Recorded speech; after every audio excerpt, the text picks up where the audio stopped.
This is Shao Kahn, ruler of Outworld and easily the most beloved boss in the entire Mortal Kombat series. So you can imagine how hyped fans were when NetherRealm announced that Shao Kahn would be a pre-order bonus for Mortal Kombat 11. The fans were absolutely ecstatic to finally be able to play as their favorite boss character from the series. But when Shao Kahn finally arrived, he was bad. And I mean really bad. Many players even say the worst. And not just any players, mind you, I'm talking pro players. Pro players consider Shao Kahn the worst character in the entire game. How's that for a pre-order bonus?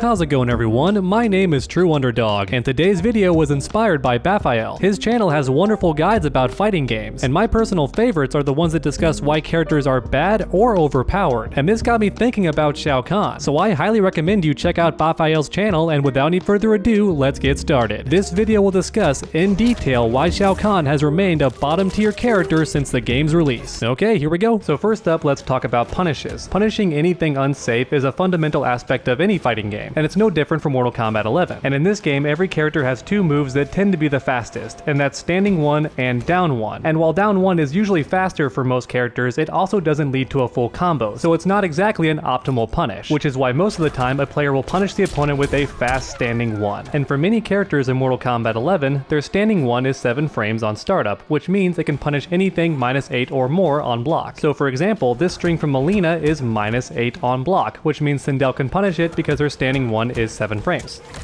However, there are also plenty of characters whose standing 1 is 8 frames on startup, and as a result, they can only punish attacks that are -9 or more on block. And for characters like Kitana, this change does make sense because her standing 1 does have better range than most other characters. However, with that said, there are plenty of characters with a standing 1 that doesn't have very good range, and even so, it's still 8 frames on startup, and I'm not sure why. For example, Melina's standing 1 is also 8 frames on startup, but as you can see, its range isn't anything crazy, but even so, it's 1 frame slower than a lot of other characters, which once again means Melina can't punish anything on block unless it's -9 or more. But then we have Shao Kahn, whose standing 1 is very unique in this regard because it's actually 9 frames on startup, which means the opponent has to do something -10 or more on block in order for Shao Kahn to punish it. Or to phrase it a different way, Shao Kahn has literally the slowest punish in the entire game. And oddly enough, there isn't one other character on the roster like this with a 9 frame standing 1. So it's an issue very unique to Shao Kahn and means he is quite literally the slowest character in the entire game. Or at least that's the case when it comes to punishing anything unsafe on block. However, in Shao Kahn's defense, this standing 1 does have remarkably good range, so it is good for whiff punishing and anti-airing and other things of that nature. So it's by no means a useless move. However, even so, I feel like most Shao Kahn players would still prefer an 8 frame standing 1 even if it meant a bit less range. But please let me know your thoughts on that in the comments section down below. And sadly, Shao Kahn's struggles continue even if he does land a hit thanks to his shoulder charge amplify. This move is great for starting combos, and Shao Kahn's damage is very good, so there's no problem in that regard. However, the problem is the opponent can break away almost immediately, and as you can see, the follow-up does not land and you don't get a combo. Now thankfully, Shao Kahn can instead amplify downward, and this will actually break the opponent's armor and extend the combo anyway. However, the issue is this amplified option does not combo if the opponent chooses not to break away. Or in other words, if you guess wrong as a Shao Kahn player, you just ended your combo early for no reason at all. So even if Shao Kahn does land a hit, it's a guessing game right off the bat. If you break away and he doesn't predict it, you escape the combo for free. And then if you don't break away and he goes for the armor break option, he now stops his combo short for no reason whatsoever. So as long as the opponent has the option for breakaway, Shao Kahn has to constantly guess every time he touches you. And this is why whenever I play Shao Kahn, I prefer the spear charge ability, because even though it might do less combo damage overall, it still guarantees the opponent can't break away immediately after I use it. And as a result, I get some decent guaranteed damage every time I touch the opponent. Don't get me wrong, there's still some guessing involved, but it's much less than normal. However, even so, I haven't seen any top players use this move, which leads me to believe the other custom abilities are far more essential, and as a result, the player is just going to take the guess with the regular shoulder charge. So to summarize pretty much everything I've covered so far, Shao Kahn has the slowest punish game in the entire roster. And even if Shao Kahn does land a hit, he still has to guess every single time when he goes for the shoulder charge, which is his main way to extend combos. And next up, up, let's talk about mids. Mids are very important in Mortal Kombat 11 because the opponent cannot duck under them. So while a high attack might be faster in most situations, the opponent could still theoretically avoid it and punish you for a full combo, which is why having a fast mid is such a big deal in this game. Whenever a new character comes out, I always check to see how good their fastest mid is. If it's fast and has good range, that's already a very strong character in my opinion. And of course, Jackie is a fantastic example of this. Her forward 3 is 9 frames on startup, which is the fastest a mid can actually be in this game. And then on top of that, the mid also has fantastic range and it's a good hit confirm because as you're about to see, it's only -2 on block, and since it's already the fastest mid in the game, that means you can just keep going for it, and if the opponent doesn't interrupt you, you're just getting free chip damage. And then if the opponent gets tired of that and does try to interrupt you, you can just do the third hit, which is still safe on block, but on hit leads to a bit more damage.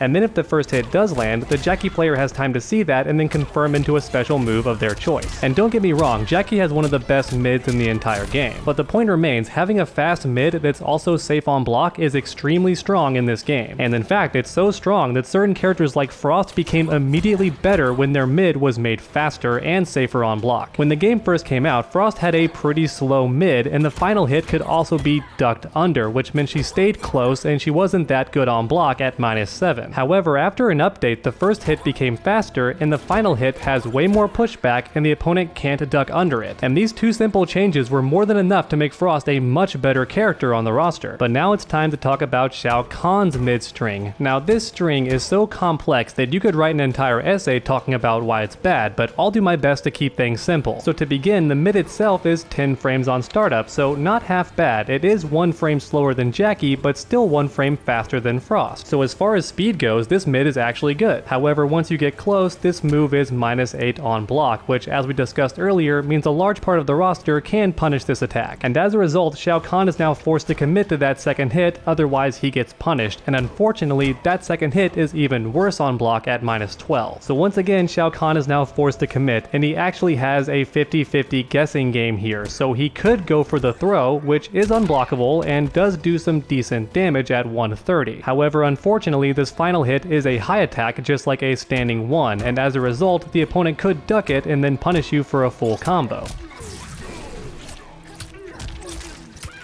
And of course, they could also do an uppercut for a crushing blow.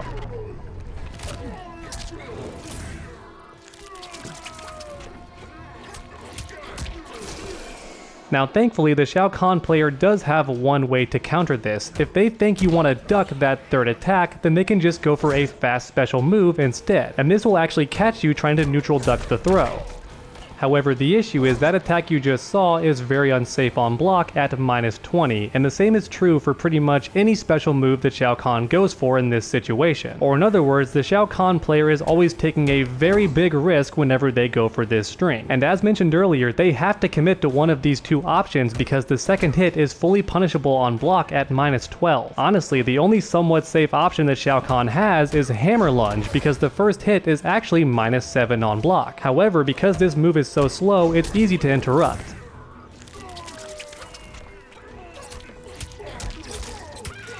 And in fact, the opponent can also go for a flawless block as well if they don't feel like interrupting you. Or in fact, the opponent can even dash under this attack for a full punish.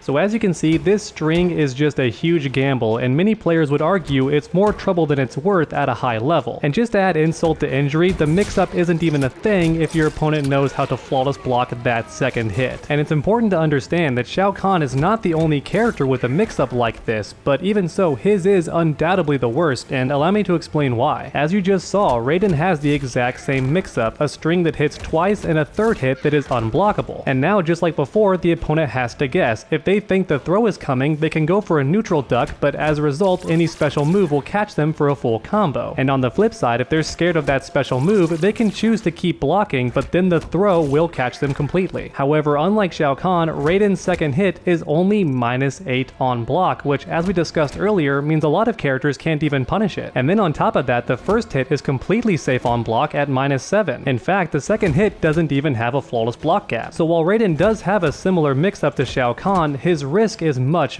lower. And Nightwolf also has a similar mix-up as well, 2 hits followed by an unblockable, but just like Raiden, the risk is much lower. As you can see, the second hit is only -6 on block, so it's not even punishable. And just like Raiden, there's no flawless block gap here either. Although to be fair, the final hit doesn't do as much damage at only 90, but even so, I think most players would rather be safe than have the slight damage increase. And then finally we have Rambo, once again a 2-hitting string that leads into an unblockable setup, so the second hit here is actually punishable at -10. And then on top of that, the second hit also has a flawless block gap, just like Shao Kahn. So it looks like Rambo, more than any other character so far, has a struggle that's pretty similar to Shao Kahn's. His second hit is unsafe on block, it has a gap, which means Rambo has to commit to a fast special move or otherwise he's gonna get punished, and pretty much all of those special moves are unsafe on block. And honestly, it's kinda nice that one other character has a similar struggle to Shao Kahn, but I should point out that a lot of top players consider this character low tier, and I imagine that many of the issues I just discussed with you are a big reason why. And believe it or not, the first 2 hits used to be completely safe on block. There was still a gap, but if the opponent didn't go for that, then you were still completely safe as Shao Kahn. However, in saying that, he also couldn't special cancel the second hit for a full combo, which meant even if you did land the string, the most you could do was this, and as you can see, the damage isn't terrible, but it's not great either. Or to summarize things in a different way, this move used to be safe on the second hit, but it didn't lead to very much, and a lot of players didn't like that, so NetherRealm did give us the option to special cancel it, and it was a great thing. But unfortunately, they also made the first hit and second hit completely unsafe on block to try and balance things out. But in my personal opinion, this change was unnecessary because the second hit already had a gap. And I think I speak for a lot of Shao Kahn players when I say I don't like the unblockable throw mix-up that much, so if we can have the second hit be safe again, that would be amazing, even if it means getting rid of this throw mix-up. Because once again, this is Shao Kahn's fastest mid, and as mentioned earlier, having a good mid is very important in this game, and when it comes to mid strings, Shao Kahn might have the worst in the entire game. Now throughout this video, I've talked about flawless block gaps, and having a flawless block gap in your string is a huge weakness in Mortal Kombat 11, because it gives your opponent an option to escape a lot of your pressure. And unfortunately, Shao Kahn has a bunch of flawless block gaps. As you're about to see, every single string on screen has a flawless block gap on the second or final hit of the string. Or in other words, every one of these strings now has a gap that the opponent can exploit and take their turn back for a full combo. And just to rub salt on the wound, a lot of these strings are normally plus on block, so you might want to use them to apply more pressure only for the opponent to interrupt them and steal their turn. To give a bit of perspective, characters like Scarlet also have a bunch of flawless block gaps, and as a result they tend to be pretty low on most tier lists. However, Scarlet also has zoning to fall back on, and she has some safe special moves as well, which means she can make use of these gaps if the player is very smart. And unfortunately, Shao Kahn does not have this luxury. Like we mentioned earlier, all of Shao Kahn's attacks are either completely unsafe on block or have a huge gap that the opponent can just interrupt on reaction. And I'm sure this goes without saying, but Shao Kahn is also not a good zoner, which means he has to get in, and even when he does, he has all of these gaps that the opponent can exploit, which once again is one of the main reasons he's considered bottom tier at a high level of play. So as you can see, Shao Kahn has a bunch of issues, which is why he's remained bottom tier since the game came out. And unfortunately, it seems like in many ways he's gotten worse. And that's why a lot of players do think this character should be buffed, but if you ask me, I would say it's more about normalization. Or in other words, give Shao Kahn access to the same basic tools that every other character on the roster has. Alright, but that's about it for my thoughts on Shao Kahn, everyone. Please let me know your opinion in the comments section down below. If you had the power to buff Shao Kahn, what steps would you take to make him better? And then while you're down there, please leave a like if you enjoyed the video. It really does help my channel out a ton. And finally, make sure to finish that combo by suplexing that subscribe button. That way you never miss a future video. Make sure to come back next time, and as always, stay underdogs.